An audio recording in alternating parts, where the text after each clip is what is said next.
বাংলাদেশের মতো দুর্নীতিপ্রবণ কোনো রাষ্ট্রকে যখন কোনো শাসক শাসন করেন, তখন তাকে কঠোর হতে হয়।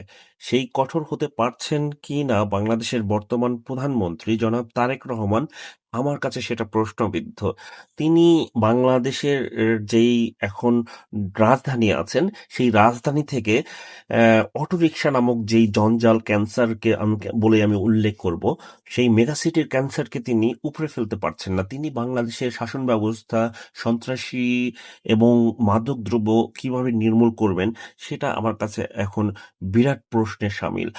শেখ হাসিনাকে আমরা নানান সময় নানানভাবে নানান আখ্যা দিয়ে থাকি, কিন্তু তিনি বাংলাদেশের জনগণের জন্য যেটা প্রযোজ্য, যে শক্ত হাতে রাষ্ট্রকে শাসন করা, সেটা তিনি করেছেন।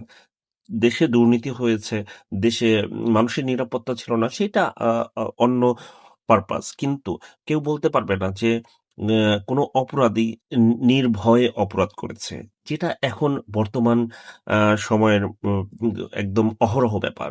তো আমি একজন বিএনপি কর্মী হিসাবে এটা বলতে চাই, জনাব তারেক রহমান আমাদের মাননীয় প্রধানমন্ত্রী, তাকে কঠোর হতে হবে। কঠোর না হলে আপনার মাথায় ওঠে এই কুচক্রী মহল, জামাত, শিবির এর মতো রাজাকারের দলগুলো আপনার মাথায় উঠে নাচানাচি করবে। সো আপনার কঠোর হওয়ার সময় এখনই। কঠোর হতে হবে।